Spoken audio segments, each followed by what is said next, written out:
Ladies and gentlemen, please be upstanding for the Chairman of Tendring District Council, Councillor Mark Platt.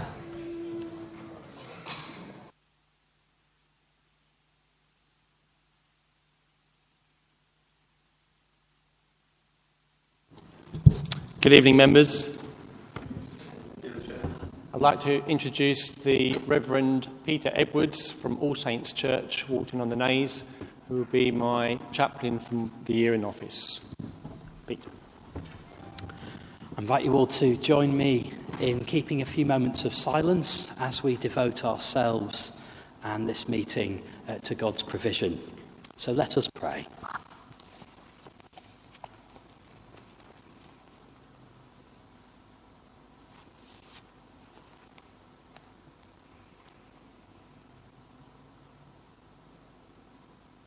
Almighty God, through whom comes every good and perfect gift, grant to those who hold office in this district the spirit of justice and truth, the spirit of wisdom and charity, that, mindful of their responsibility and the needs of those they serve, they may promote the true welfare of your people and advance your kingdom on earth.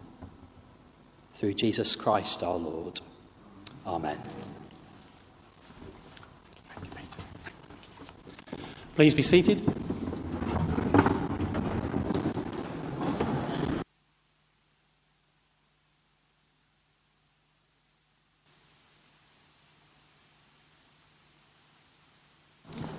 Good evening again, members. Welcome to this evening's... Oh, hello. It's good to see so many of you here this evening. Item number 2, apologies for absence. We have apologies, Chairman, from Councillors Steady, Miles, Benison, Bush, Stock, Scott, Baker and Katie King, and also from Ian Davidson, who's at the LGA conference with the leader. I hope that's not in Russia. Thank you very much. Item number 3, minutes of the last meeting. Can I ask members if that's a true record of the previous meeting? Thank you. Item number 4, declarations of interest. You're invited to declare any disposable pecuniary interests. Do we have any this evening? Councillor Henderson. Yes, Chairman. Could I declare an interest to the Labour Group members for item 21 on local community governance, please? Thank you. No other declarations. Move on to item number 5, announcements. Sorry, my apologies, Councillor Calver.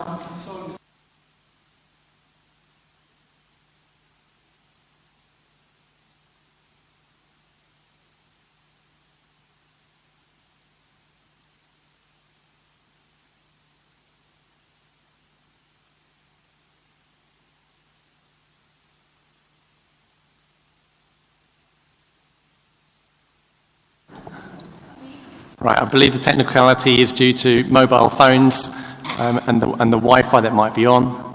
So, okay then, thank you, Councillor Calvert. I'll move it a little bit further away, see if that helps at all. Item number 5, announcements by the Chairman of the Council. Members may be aware that this is National Democracy Week, which Tendring District Council is marking in a number of ways. Yesterday afternoon, an equalities party marking the 100th anniversary of women's suffrage was attended by about 50 members of staff, organised by 2 of the council's career track apprentices who took the opportunity to interview Councillor Ferguson about what made her want to become a councillor. I'm sure that was very interesting. Those attending were able to see original copies of the suffragette newspapers and a range of other documents about the introduction of voting for all. They were also able to take part in an informal poll asking whether the voting age should be lowered to 16. The result was that the majority felt it should stay as it is. And finally, and most importantly, they were encouraged to register online to vote if they hadn't done so already. This evening, Will Lodge will be taking a photograph of the council's proceedings together with this sign, and the result will be posted on social media as the meeting goes on. Other items, I'd like to thank all the members that attended the Armed Forces event that was held the other day. And my thanks also to our Armed Forces and Champion Councillor Amos. For those of you who weren't here, we did have a little Dad's Army moment out the front there with fixed bayonets and don't tell them your name pike, which went down ever so well. And thank you very much for everybody who attended. Item number 6, announcements by the Chief Executive. There are none, Chairman. Thank you. Item number 7, statements by the Leader of the Council. Councillor Guglielmi. Thank you, Mr. Chairman. Just got a couple of brief announcements. The first one is that in the next few weeks I shall be sending invites to the group leaders to restart or regroup the Constitutional Working Party. A light touch review is planned to take place, and so they can nominate who they'd like to come on and sit on the working group. This took place about 3 years ago, and I really would like, first of all, to thank those members that sat on the working group, and there's only 2 of us left still on it, Councillor Talbot and myself, and I think we achieved quite a very, very good broad agreement on most of the subjects that were discussed, and so therefore I shall be there'll be invites going on very soon in the next few weeks. The other is that election canvass will start imminently, planned for the end of the month, August, to ensure that all residents are registered and able to vote for the forthcoming election in May. That's my end of the announcement, Mr. Chairman. Thank you very much. Item number 8, statement by members of the Cabinet. We have none.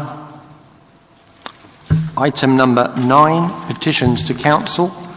There are none on this occasion. Item number 10, questions pursuant to Council Procedure Rule 10.1. There are none on this occasion. Item number 11, questions pursuant to Council Procedure Rule 11.2. We have 3 questions. Question number 1, Councillor Pemberton. Thank you, Chair.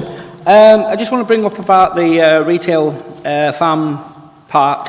Basically, it's becoming quite a bit of a mess lately. Is there anything we can do about encouraging the retail shops? You know, just do a bit more litter picking around there? Thank you. Councillor Talbot.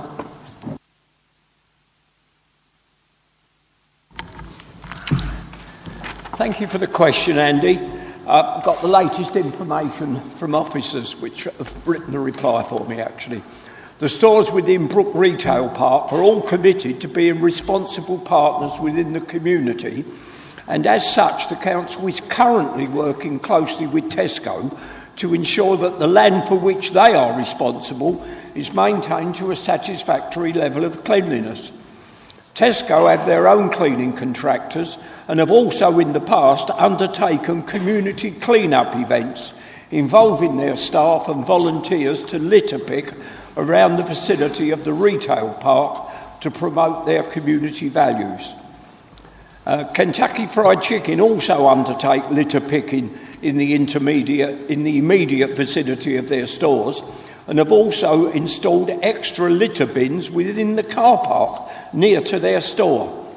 Additionally, they are also active partners in the county-wide Cleaner Essex Group litter picking initiative, which involved all councils in Essex, Keep Britain Tidy, along with McDonald's, KFC, Domino's and other food-on-the-go outlets in promoting the responsibility and appropriate disposal of litter. Litter accumulations within the car park areas of Brook Park remain to be on the agenda of the retail outlets, with the nighttime economy connected with this area responsible for some of the litter in the car park areas. Thank you. Councillor Pemberton, do you have a supplementary?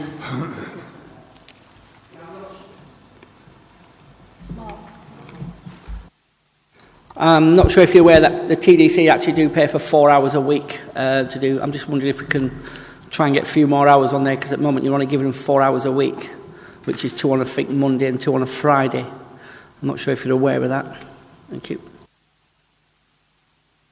All I can say, Andy, is that the matter is under constant review. As you see, the officers are currently in the middle of meetings about this sort of thing. The car park area that you identify deliberately is a very bad area, and it does want some attention, but the matter is being dealt with on a current basis. That's all I can say at the moment. Thank you. Thank you. Question number 2, Councillor Griffiths. Thank you, Mr. Chairman. The closure of the toilets in the High Street in Clacton Town Centre has been the subject of a number of inquiries. The facility was used by a number of older residents using shops in the High Street, and concerns have been raised that some of our retired community no longer enjoy good health or mobility and struggle to get to the toilets in Rosemary Road.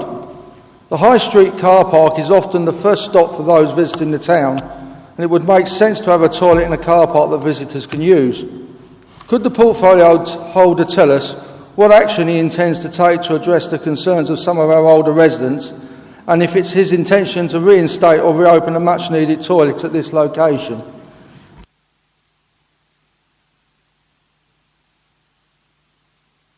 Councillor Skills, Senior. Thank you, Chairman, and thank you, Councillor Griffiths, for your question.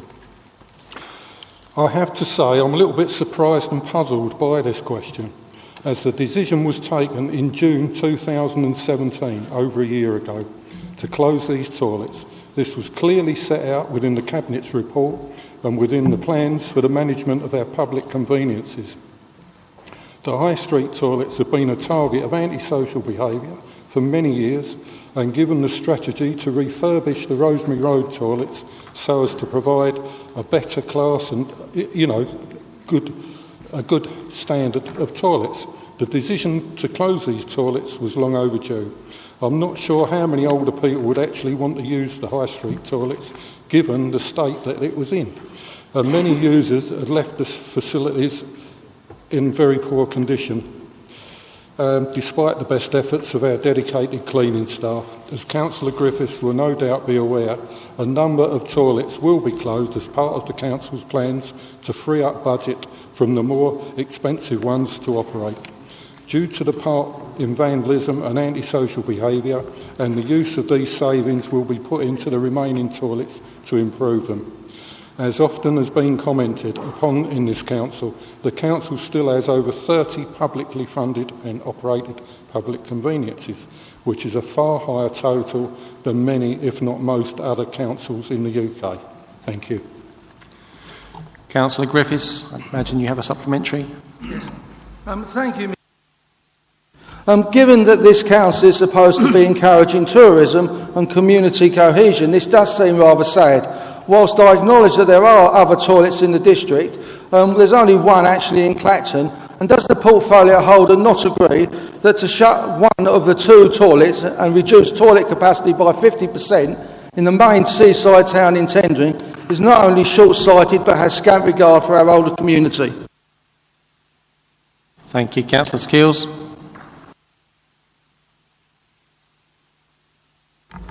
Well, I think there are more than 2, Chris. You know there's plenty of toilets along the seafront. Obviously, we want to encourage tourism, but we don't want them to walk into a place like this. A lot of the users of this have never been trained how to use a toilet, and absolutely disgusting, some of them. So we're out to improve what we've got. Question number 3, Councillor Talbot.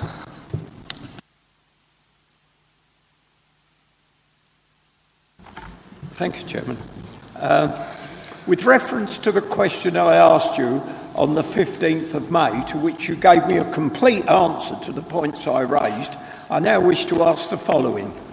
The planning enforcement notices served on the freehold properties in Point Clear Bay refer to a breach of the planning permissions granted to them in the late 1950s, with the deaths suffered in the East Coast floods of 1953 still very fresh in planners' minds. The occupation restriction prevented residents in properties for the period between the 31st of October and the following 1st of March, when flooding was thought most likely. The current enforcement notices state, among other things, that the service of these notices is to protect the owners from the risk of flooding during the above periods of time. In the late 1980s, Tendring District Council were prepared, on payment of a planning fee by the applicant, to vary the occupation conditions to allow occupation during the restricted period from midday on Friday to midday on the following Monday, and in addition, legal occupation for a continuous period of 10 days to include Christmas Day and New Year's Day in any year. This to me seems inconsistent with the original restriction and prompts the question, are you satisfied with the continued service of enforcement notices to selected homes in the Bay Area, knowing that, for example, one home can have the original 50-year-old condition forbidding occupation from the 31st of October to the following 1st of March? Their neighbours next door in identical property can have a totally unrestricted occupation granted by means of a legal determination endorsed by this council. Next door to them may still have restrictions. They have, in addition to the original conditions, permissions to occupy their property at the times I've stated above in the winter season. Their next door chalet may have a personal permission granted to the owner by an inspector to occupy without restriction 365 days a year. But this personal permission ceases when the owner leaves the property, as it doesn't alter the extant planning permission. I think this situation is grossly occupation where they suffer the same flood risk as those next door who have not been served with enforcement notice. The planning inspectorate is to call for a public inquiry. My second portfolio holder inform us of any date set for this inquiry, and will individual residents be advised by the inspector in due course? Thank you, colleagues. Councillor Nichols.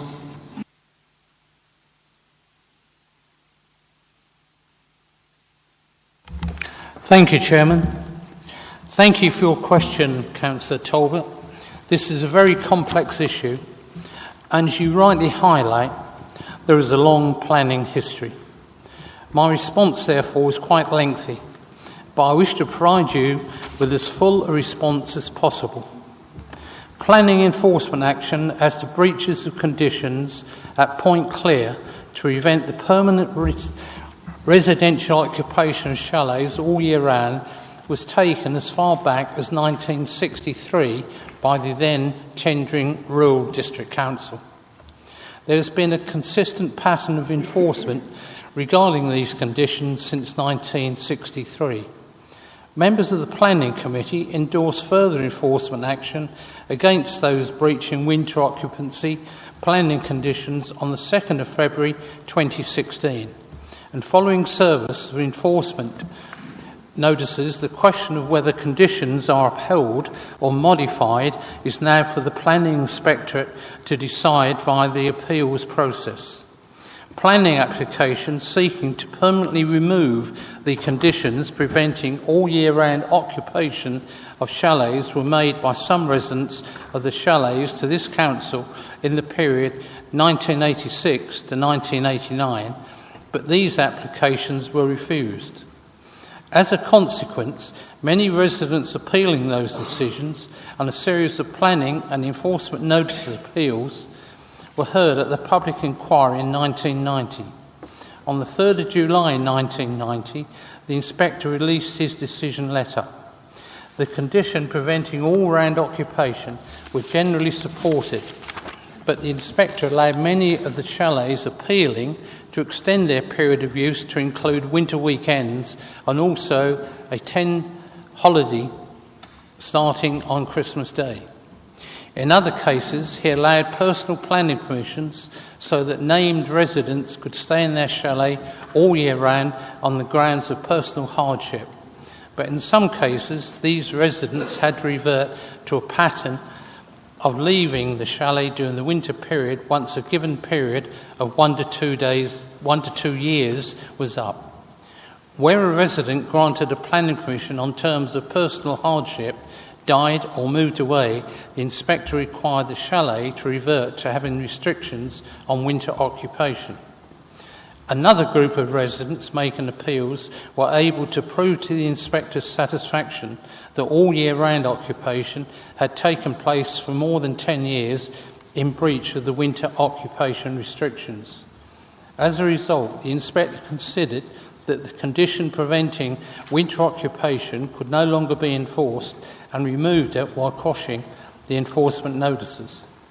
The appeal was heard before current national and local planning policies were adopted, and subsequent recent appeal decisions in the estate have refused to lift or modify the restrictions on winter occupation.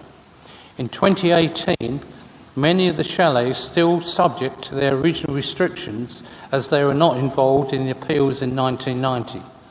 A second group still have winter occupation restrictions but are allowed to use the chalet during winter weekends or for a 10-day holiday starting at Christmas as a result of the 1990 decision.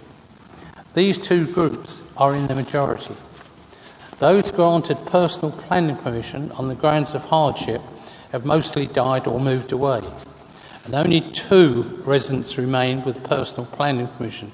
They are not facing enforcement action. Where the council is taking enforcement action, this is against residents who are either in breach of the original restrictions preventing winter occupation or else the modified restrictions imposed at appeal in 1990. Residents will not be subject to enforcement action if there are no restrictions on their chalet or if they are complying with the conditions preventing winter occupation. As a result of the service of around 78 enforcement notices, there are now at least 51 appeals being dealt with by the Planning Inspectorate. It is intended to hear these jointly at a combined public inquiry. All the appeals are likely to be heard in autumn 2018, but as yet no date has been set by the Planning Inspectorate. The Council will write to interested parties once the appeals formally start, and will also erect site notices giving details of the inquiry and its date closer to the inquiry opening. It is likely to last several days. A notice of the inquiry will also appear in the local newspaper. I would like to finish by reiterating that the Council wishes to move to a position of certainty for all residents involved. Following the planning appeal, the Council will review its position. Should any further action be required, then this would be taken within a reasonable timescale, and the Council is committed to supporting residents through any change. I fully realise that this is a sensitive and challenging matter for residents, but trust that you recognise that the Council is seeking to achieve a resolution which will provide certainty for the future. Thank you, Chairman. Thank you, Councillor Nichols. I feel extremely informed and educated about these chalets now. Councillor Talbot, do you have a supplementary, be it a short one? Not really a supplementary question. I think that was a very full answer.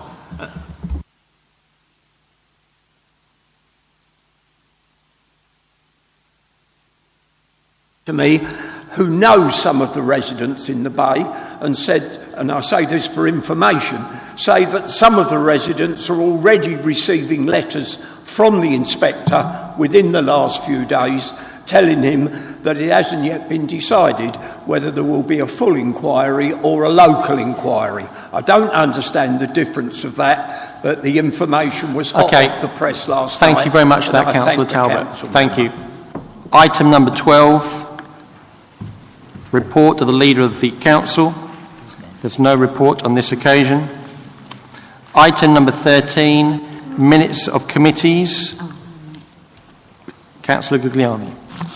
Yes, Mr. Chairman, I'd like to move them en bloc, except where it says, note B, there is a recommendation contained within minutes 4 of the minutes of the meeting of the community leadership and overview of scrutiny, which will be moved by the chairman later in the agenda. Thank you. Do you have a seconder? Councillor Honeywood, thank you. Councillor Henderson. Thank you, Chairman. I would like to just ask, make a comment and ask a question on the Resources and Services Committee to the Chairman. First of all, thank him for his response to my comments made at the last full council meeting in regards to the new waste contract. Within that response, can I say to the Chairman, he mentions about me actually looking elsewhere if there's an issue of concern about the procurement process regarding the new waste contract being flawed. Well, the question I asked and the question I'd like the committee to look at is not the case of that actual procurement of that contract, which actually didn't go to procurement. It was just extended, and it's a major investment for the future. The question I wanted to know was, would the committee be prepared to look at the council's present procurement process to see if we've got the capability now to actually carry out this procurement, because we don't want to keep just extending contracts like this. We've already had the situation where this went to Cabinet and it was actually done in blue pages and we weren't able to speak about the actual finances of the contract. But I just hope that committee will look further and deeper into the whole issue of this waste recycling new contract, please. Thank you, Councillor Henderson. Councillor Stevenson. Thank you, Councillor Henderson, for your question. The Scrutiny Committee that I chair has an extensive and, may I say it, quite a lot of work that it already has to do. Last night our meeting ran till 10:15, and that was at a push by, and all the committee members that were there would appreciate just how rushed some things were. So when you ask me to look at how the procedure goes forward, I would once again point you to the audit and ask if they can look at the capability of the council, whilst we as a Scrutiny Committee will move forward with the actual details of the decisions that have been made. If there's any other questions, then I'm quite happy to take them privately and I'll circulate them with the rest of the council. Thank you. Thank you. The Deputy Leader's moved that, been seconded. All those agreed? Thank you very much. Item number 14, motions to Council. There are none on this occasion. Item number 15, motion to Council, renewal and dualling of the A120 between Harwich and Horsley Cross. Councillor Guglielmi. Yes, thank you, Mr. Chairman. Yes, the matter was referred to Cabinet by the Council. It was debated at Cabinet a few weeks back, and the recommendation from Cabinet, it's on page 23. I will not read it, it's quite lengthy, so I move, Mr. Chairman. Okay, that doesn't require Councillor Henderson. Thank you, Chairman. And I'd like to speak on this and give an explanation to councillors on where we are with this. And just to say to start with that my group will be abstaining to this recommendation to the Cabinet because it, as we said before, it doesn't go far enough. But I was really pleased with the cooperation of the Leader, who has had discussions with me since this Cabinet meeting, and you'll see on the table before you, members, that there is an amendment which I'm sure the Deputy Leader will be standing and putting forward after this particular vote on this. But I will use this opportunity to actually make my speech on the A120 and call on members to actually support when we finally get to the full amended version of this motion, with the issue which we've got there where it says this needs to be dealt with as a matter of urgency. Just to bring members up to date very quickly, this is a saga which has gone on since the beginning of 2017. The A120 was supposed to be resurfaced because it was in such a state in January 2017. It was then put off because of bad weather, and we were told that it was going to be resurfaced in April the same year. No work still was carried out, and it carried on, and the road got so bad during last winter that on one occasion we had cars, I think there was about 13 cars along the side of the road, and the road completely closed because of the situation and the state of the surface.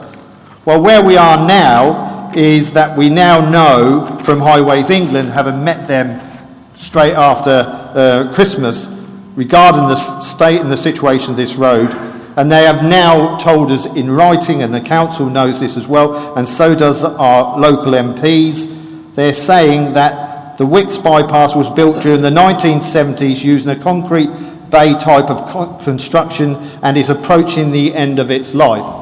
And that's the reason why at the last meeting I saw the urgency for this to be heard on that night, not only because of the road being in a bad situation, but because we're facing a government which is about to go through a new spending review, and what we want to do is make the most and take advantage of that opportunity for Highways England to put the case, and Essex County Council and the MP and the LEP, if possible, and whoever else, and this council, to make sure that the money is in there to start the process for the actual resurface and the major dualling of that road.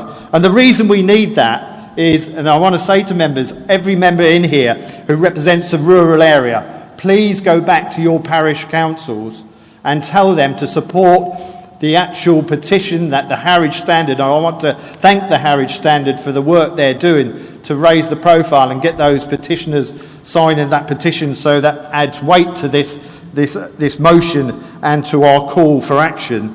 I'd like all parish councillors to go back to your councils and tell their councils and your parishes to tell them to sign this petition, because the reality is, if that road carries on being closed like it is, and the condition it's in carries on, and it deteriorates and deteriorates, you're going to see no end of times where that road will be closed, and you're going to see more than 1,000 HGVs driving through our villages. So we are in a major state here where we desperately need this road done.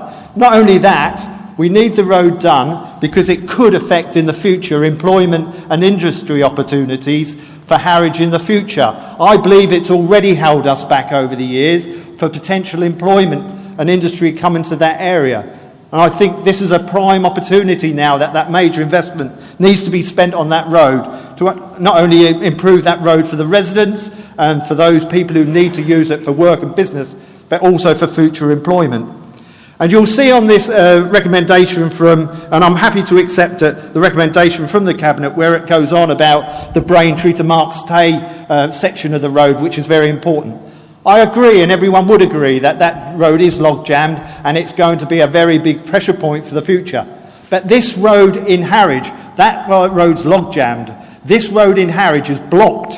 It's going to be blocked on more than one occasion for the future. It could be blocked because there's got to be major reconstruction. So we're in a different situation, and I'm really pleased that we're now looking as a council and taking this matter as urgent as it should be. And I would hope and press every councillor in this chamber to unite behind this, because not only will this benefit Harwich, because if we can open that access to the Harwich and to the port and industry around that, we can possibly create the growth and employment that the whole of the district can enjoy and benefit from. Can I just say quickly, one of the big issues would be if we support this and if we do get the funding for this. At the moment, this road is on the back of a compensation package which is supposed to be put forward by Hutchison Ports. If we can decouple this road from that and take that responsibility away from them and get the government to pay for this, it would then perhaps release them to actually start making those investments and those infrastructure changes within that area to create those jobs and that industry in the future. Thank you, Chair. Thank you, Councillor Henderson. Councillor Guglielmi. Thank you, Mr. Chairman. Yes, the leader did brief me that there was quite a lot of cooperation work between the two of you. I'm very happy to accept that, but I believe you may have to move an amendment to the original motion. Councillor Henderson. Yes, Chairman. The position is that you do need to vote first on the Cabinet's recommendation, which is what's printed on page 23, 24.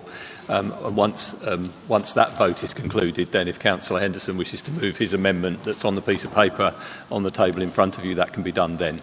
So you need to vote first on Councillor Guglielmi has spoken to, which is the Cabinet's recommendation to you, page 23 and 24.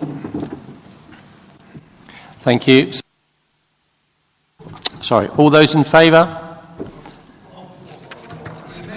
No. No, the motion. The motion. As printed on page 23, 24. Yeah, all right. So the way it works when a motion is referred to Cabinet or a committee is that if Cabinet or committee propose alternative wording, that is considered an amendment, and that is what is debated first at the council meeting, which it's referred back to. So having the recommendation from Cabinet, which is on pages 23 and 24 of your agenda, that is the amendment that is before you. It's been moved by Councillor Guglielmi. Councillor Henderson is referring to an amendment which is on the table, which has been agreed by the leader, but that can't be dealt with until the amendment, which is in the Cabinet's initial proposed amendment, is dealt with, which is on pages 23, 24.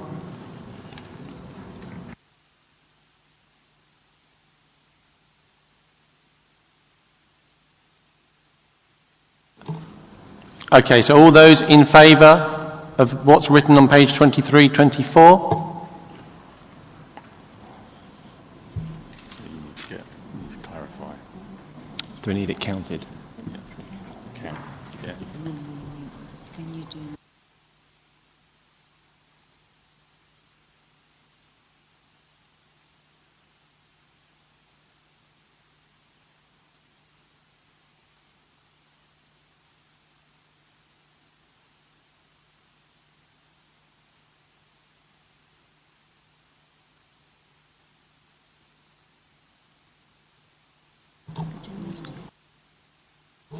And those against? Any against? Please show. And then abstentions, because I do believe we've got some. Thank you.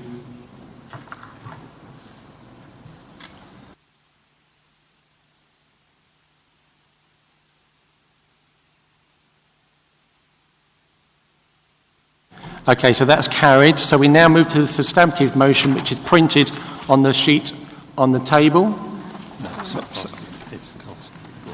Go on, Nicholas. Sorry, Chairman. That's okay.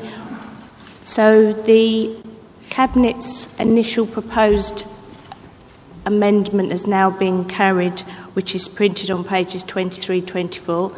That now becomes the substantive motion, which, as I understand it, is now going to be amended by Councillor Henderson, which is what's on the table. Councillor Henderson.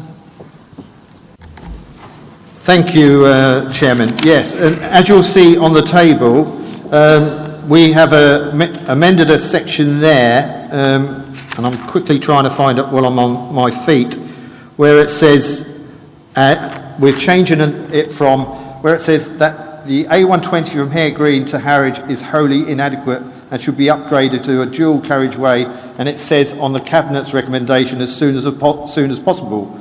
The leader has agreed that we can change that as a matter of urgency. And I think that was the whole issue, that we wanted to make sure that people saw this as a very big priority.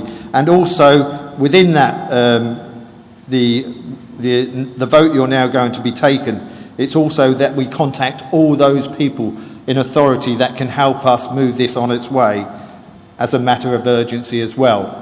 So I think it gives it the strength and the weight, and hopefully we'll unite behind this to make sure this now happens and we move this thing on and make sure the government are aware that we do mean business and we are serious. Thank you. And your seconder, Councillor Henderson, Councillor Calver, thank you very much. So we'll put that to the vote, please. All those in favour? Okay, that's carried. Thank you.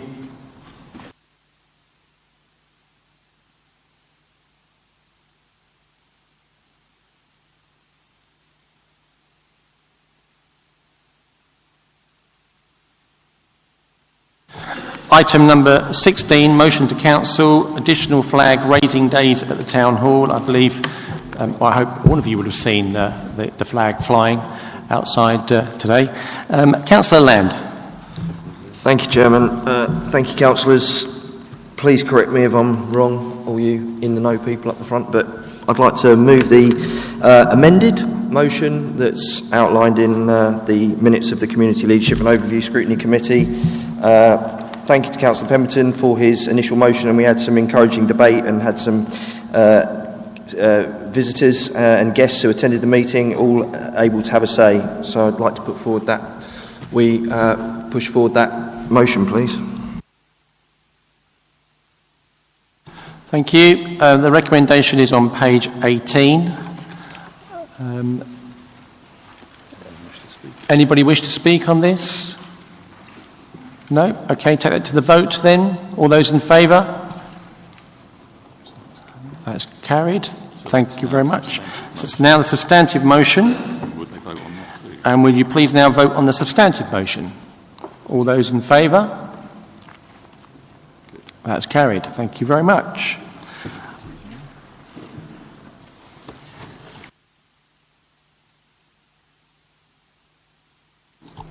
Item number 17, motion to council, former public conveniences at Ipswich Road, Holland-on-Sea. Councillor Winfield. Thank you, Chairman.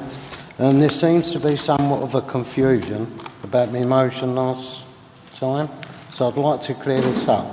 My shop is not near the toilets in question, and indeed has its own toilets for the customers as well. So as the shops either side of me have got toilets. This motion was a request from many, many residents. That's where the request for the motion comes from. So I'd like to say I didn't put a pecuniary interest in because I haven't got one in it. And the reason we like the toilets to be open is something that we didn't know we had till we missed it. There's been numerous accidents, people having messed themselves. There's people urinating behind the toilets. We have a late night shopping now. We have the cycle race, which Holland was shut for 3 hours.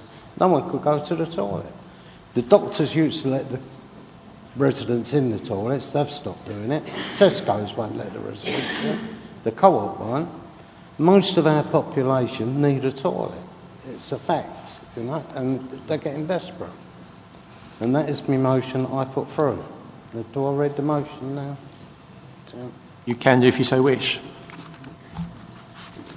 That this council hereby requests the executive to rescind the previous decisions taken by the Cabinet and the Finance and Corporate Services portfolio holder to close and lease out the public conveniences at Ipswich Road, Holland-on-Sea, and instruct the Corporate Director of Operational Services to restore and reopen for public use the aforesaid public conveniences. Thank you. Thank you, Councillor Winfield. Councillor Giuliani. Yes, thank you, Mr. Chairman, and I thank Councillor Winfield for sharing his thought. I must admit, I'm quite sympathetic to it, but the truth is that this issue had been in the public and was subject to call-in not on one, not on two, but on 3 different occasions. I totally understand his feelings and that of his fellow group members, but it's kind of, we're now in the process of negotiating a lease, which that was the third time that the decision could have been called in, but it went by the end of the call-in period, and I didn't get called in. Cabinet considered this 2 or 3 weeks ago, and the decision was, the recommendation to the council is that the motion should not be supported, and I will stand to that, Mr. Chairman. Councillor Broderick. Thank you, Mr. Chairman. The decision, well, all decisions, we all make them all the time. But with hindsight, we can change our minds, and if you can't change your mind, you can't change anything. I got the stats that were based on the figures you were saying. The reasons for closure in all the toilets is virtually the same on all of them, is low usage on ours and antisocial behaviour. And yet there are no recorded incidents of antisocial behaviour on any of these. We don't keep records of them. Well, I know of two, we know of two, in Ipswich Road. The antisocial behaviour that used to take place was drinking, partying, because it's in a secluded garden area. Now it's closed at night time, it doesn't happen anymore. Now Colin has people that will lock it, we'll lock it at night after the shop's shut, so that won't have any antisocial behaviour at all. The closure that you're talking about in 17, it was understood that the toilets would be replaced with those single unit ones, similar to those they have in Harwich. It was a recommendation by Russ Cole, the district commander at the time. And I understood that we had agreed to that, but clearly not. We have got 53 shops in Holland-on-Sea. They take 2.2 miles they cover.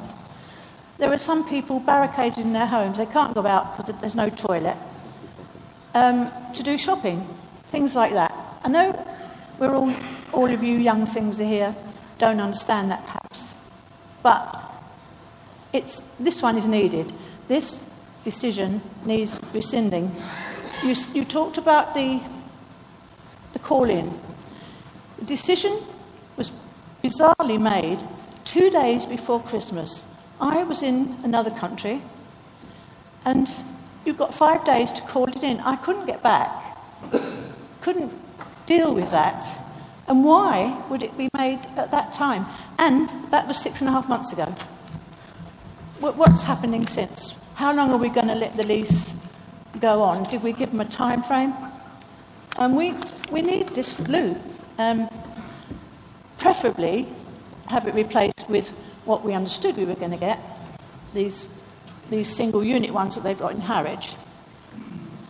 But if we can't, then we will look after this one as far as locking it goes. And, well, we've said cleaning as well, but that's a bit more difficult. But we will lock it up. And if we can't... I attended last night the Revenue and Scrutiny Committee. We've got a 1.2 million underspend. If we can't find £2,138 to open this toilet a year, what sort of people are we? What sort of message are we sending out? You know, old people can't speak for themselves. So we've got to speak for them.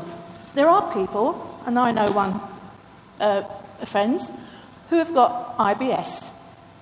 They can't leave their house unless they know where they can go. The surgery now is going to be moved shortly.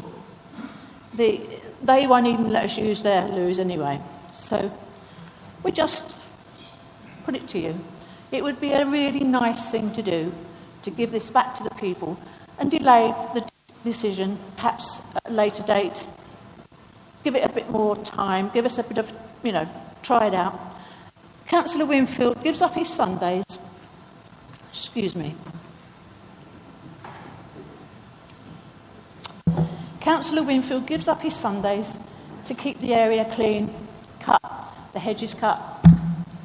You know, we're doing our bit, or he is doing his bit. So please try and support his motion, because he's got the eye at the ear of the people. His shop is like a parish council. I mean, we have no empty shops. We've got 53, we've got 2 of everything. It's like Noah's Ark, 2 butchers, 2 bakers, 2 everything, 2 chemists, 2 everything. So it's a popular place. It's not just used by Holland-on-Sea. It's used by a lot of people from Clacton. So we just ask you to let us have it back, please. Thanks. Thank you. Councillor Pemberton, I keep seeing your hand going up. Is there anything you wanted to say on that at all? No? Okay, sorry. Okay, Councillor Griffiths. Thank you, Mr. Chairman. Obviously, after my previous question, I have a lot of sympathy with Holland-on-Sea. The issue really is how we look after and care for some of our more mature retired residents. I think one of the things that isn't always apparent for those of us that are perhaps younger is how important public conveniences are to people as they start to advance in years into their 80s and 90s, and some of them even in their hundreds. Whilst for many of us it's quite easy to dash to the nearest public convenience, if you're 80 or 90 and on a couple of sticks or on a Zimmer frame, it's not. One of the things that I would say when we're making these decisions is please consider the needs of some of our older community.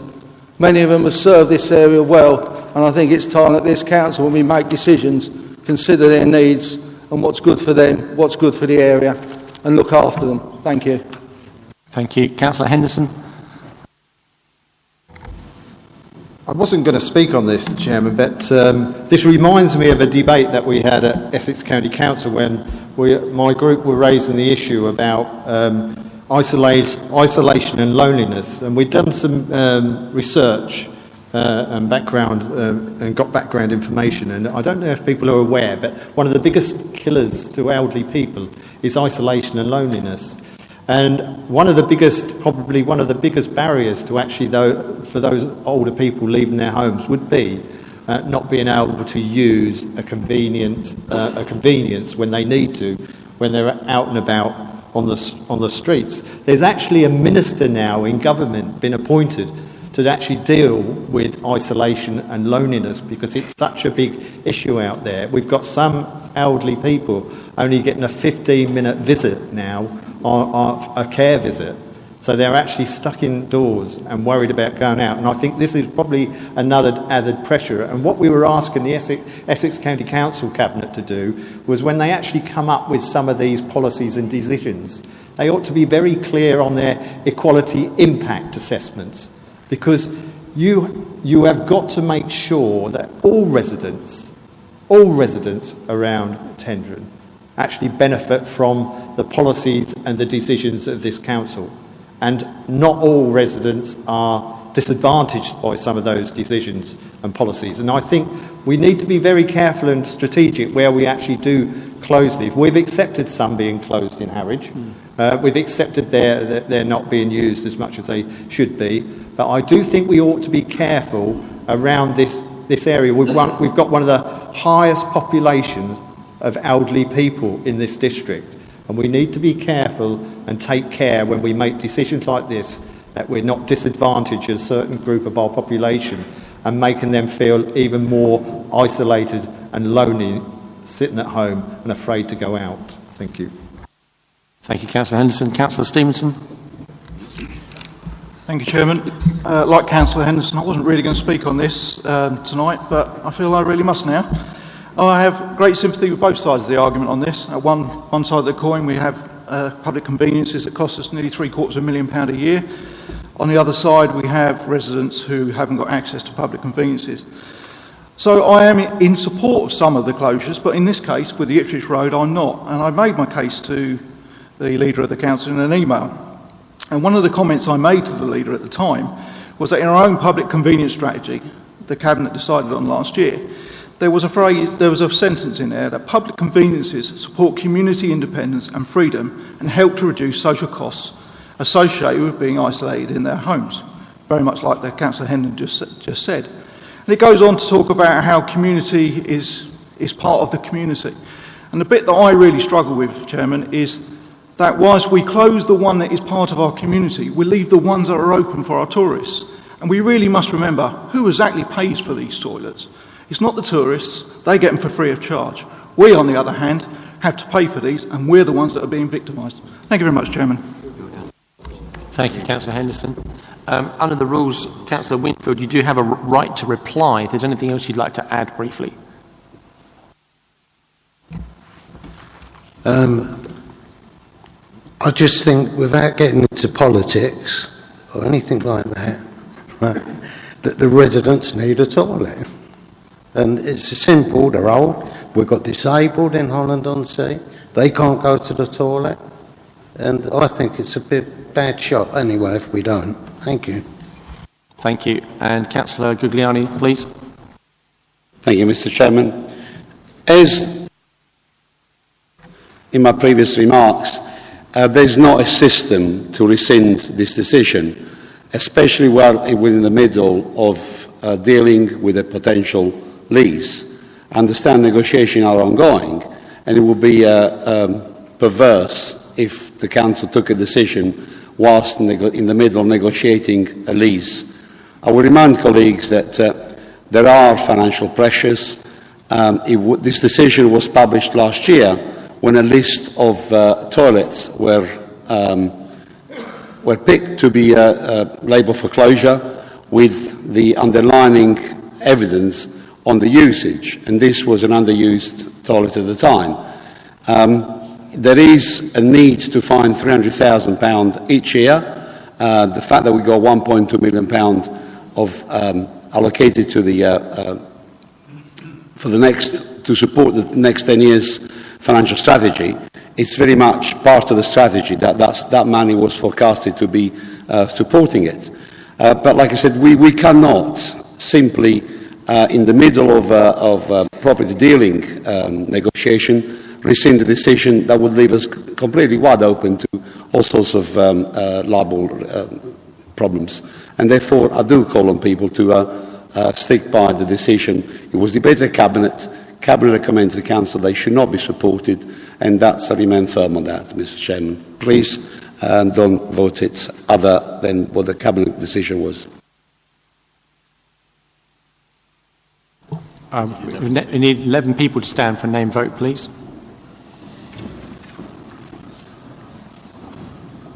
Okay, I think we've made the point. Thank you very much.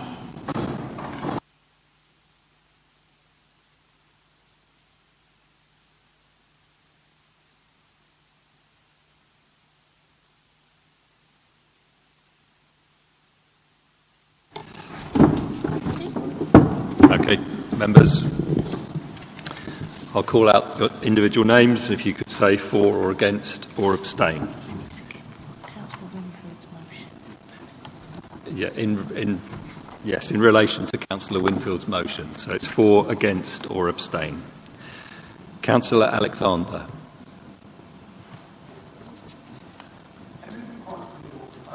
We're voting on Councillor Winfield's motion. No, Chairman. No. Go on, I'll let Lisa clarify. The procedure is with regards to motions that are referred to Cabinet, is that Cabinet has three options.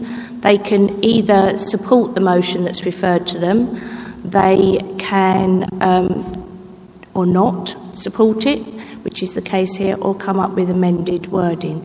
In this instance, Cabinet did not support the motion. They've not proposed any alternative wording. So therefore, what is before members this evening is Councillor Winfield's original motion, which he has spoken to this evening. So that is what you're voting on. The Cabinet's decision not to support the motion was just a fact. They've decided not to support it. So what you are voting on is Councillor Winfield's motion, which is on page 25. That is what you're voting on.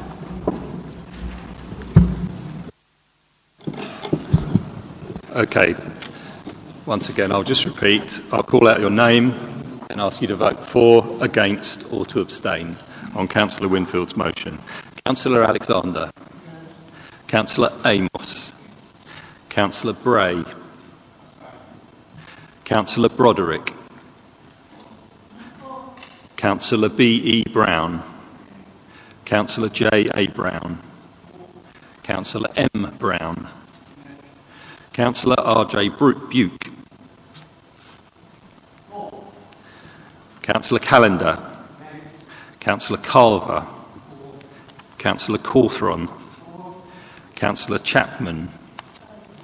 Councillor Chittock. Councillor Coley. Councillor Cossens. Councillor Davis.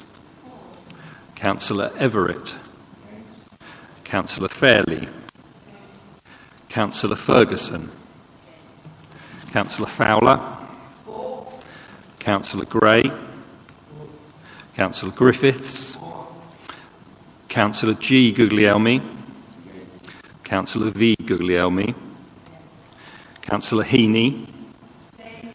Councillor I.J. Henderson. Councillor J. Henderson. Councillor Hones. Councillor P. Honeywood. Councillor S. Honeywood. Councillor Khan. Councillor Land. Councillor Massey. Councillor McWilliams. Councillor Newton. Councillor Nichols. Councillor Pemberton. Councillor Platt. Against. Councillor Poonian. Councillor Porter. Sorry, Councillor Porter's not here. Councillor Raby. Councillor MJ Skills Jr. Councillor MJ Skills Senior. Councillor Stevenson. Councillor Talbot.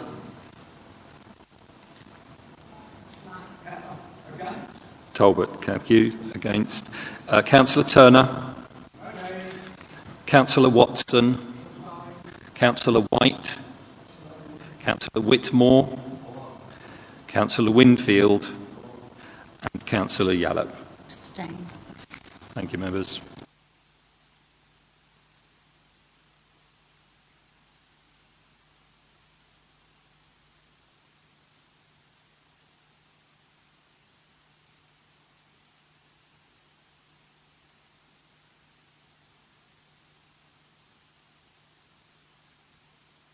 Can I have your attention, members? We just need to clarify Councillor Skeels Jr. Could you confirm your vote? Abstain. Thank you.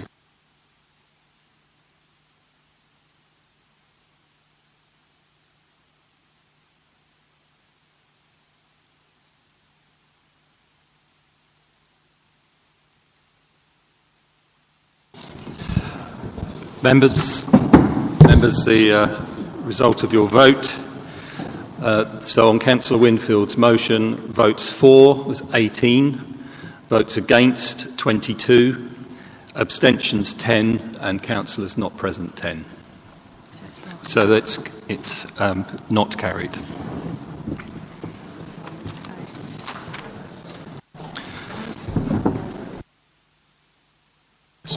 Okay, members, thank you. Item number 18, recommendations from Cabinet. There are none on this occasion. Item number 19, report submitted to the Council by an Overview and Scrutiny Committee. There are none on this occasion. Item number 20, report of the Chief Executive, A1.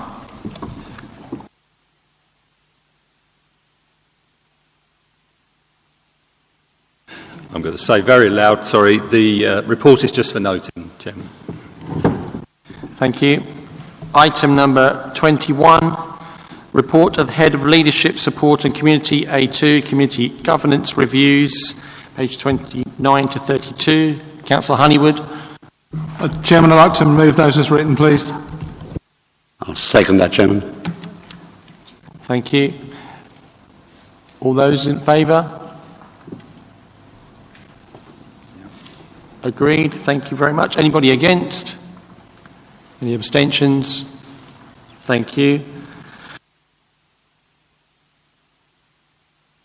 Item number 22, urgent matters for debate. I have none. Date of the next meeting, the 11th of September. I wish you all good night at the end of the meeting. Thank you very much.